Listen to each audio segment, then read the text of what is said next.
Kita ke peristiwa lainnya, saudara. Polisi menangkap 4 orang yang diduga sebagai aktor intelektual di balik penculikan dan pembunuhan kepala cabang Bank BUMN Ilham Pradipta. Total ada 8 tersangka yang sudah ditangkap polisi. Iya, itu pepeteng. Iya. Bentar ini kan.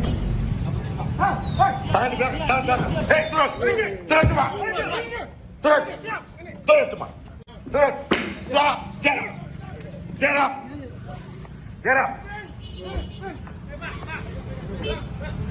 Polisi mengejar tersangka otak penculikan dan pembunuhan kaca Bank BUMN terjadi di Jalan Slamet Riyadi, Solo, Jawa Tengah.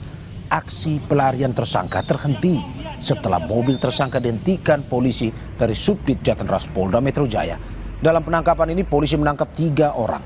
Polisi kembali menangkap 1 tersangka lainnya di wilayah Pantai Indah Kapuk, Jakarta Utara. Untuk menyelidiki motif dan juga peran ke-4 tersangka dibawa ke Polda Metro Jaya untuk diperiksa. Itu pepeteng.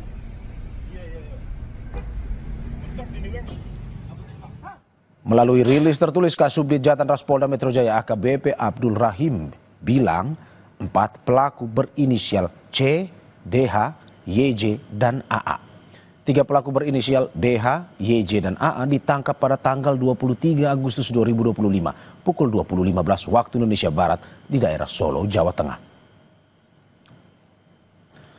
Sedangkan pelaku C ditangkap di daerah Pik, Jakarta Utara pukul 15.30 waktu Indonesia Barat tanggal 24 Agustus 2025. Saat ini ke-4 pelaku sedang dilakukan pendalaman secara intensif. Penculikan terhadap Ilham Pradipta pada 20 Agustus lalu terekam CCTV di kawasan Pasar Bo, Jakarta Timur. Korban ditemukan tak bernyawa di Bekasi, Jawa Barat keesokan harinya. Hingga kini polisi masih berupaya mengungkap motif pembunuhan Ilham.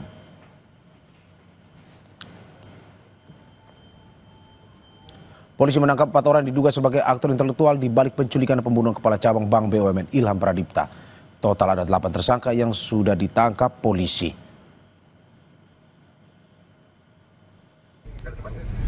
Iya, itu pepeteng. Iya. Bentar ini kan. Tahan di belakang. Hei, turun cepat. Turun cepat.